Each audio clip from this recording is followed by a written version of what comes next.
Welcome to the world of wonderful landmarks. I hope you are doing great. Please don't miss visiting, if you haven't yet. May you please subscribe. The Walls of Dubrovnik are a series of defensive stone walls surrounding the city of Dubrovnik in southern Croatia.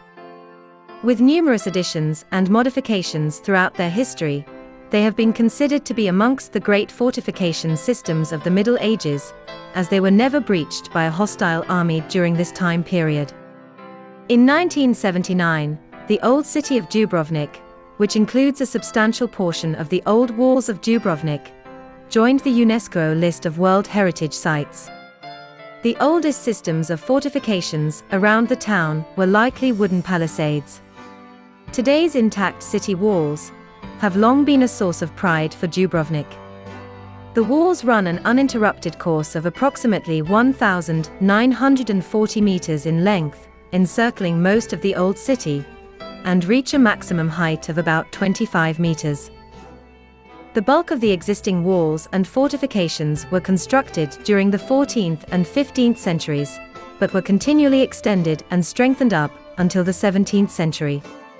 This complex structure, amongst the largest and most complete in Europe, protected the freedom and safety of the civilized and sophisticated Republic of Ragusa that flourished in peace and prosperity for some 5 centuries. The walls were reinforced by 3 circular and 14 quadrangular towers, 5 bastions, 2 angular fortifications, and the large St. John's Fortress.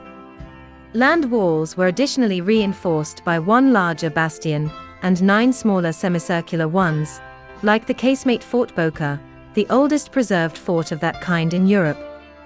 The moat that ran around the outside section of the city walls, which were armed by more than 120 cannons, provided superb city defense capabilities. The construction of the first limestone forts around the city began in the early Middle Ages, towards the end of the 8th century. But the old chronicles say that some sort of castle reliably existed on the Lave Peninsula quite a long time prior to that.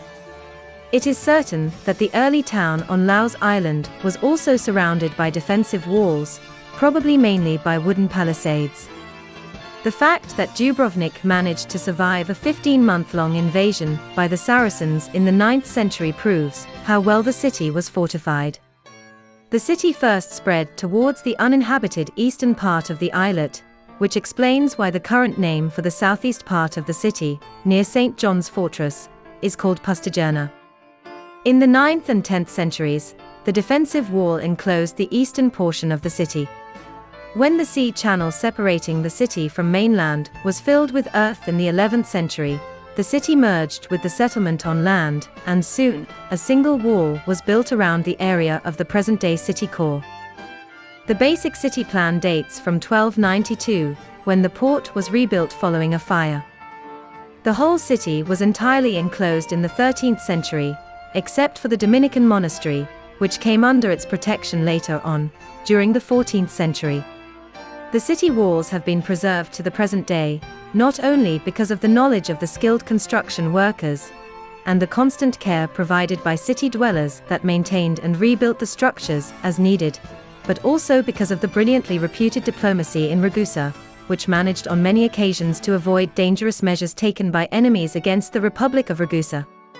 The present shape of the walls was defined in the 14th century, after the city gained its full independence from Venetian suzerainty, but the peak of its construction lasted from the beginning of the 15th century until the latter half of the 16th century.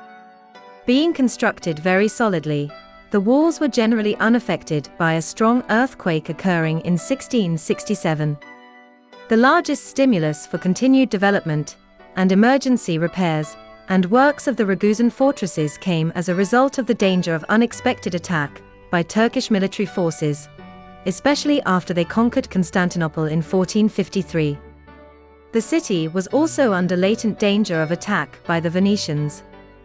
For centuries the people of Dubrovnik were able to preserve their city republic by skillful maneuvering between east and west. A strategic treaty with Turkey protected Ragusa's liberty and maintained the opportunity for a major trading role between the Ottoman Empire and Europe. The irregular parallelogram surrounding Dubrovnik consists of 4 strong fortresses at its most significant points. To the north is the strong circular Minetta Tower, and to the east side of the city port is the Revlin Fortress. The western city entrance is protected by the strong and nicely shaped Fort Boca, and the strong, freestanding St. Lawrence Fortress protects the western side of the city from possible land and sea assaults.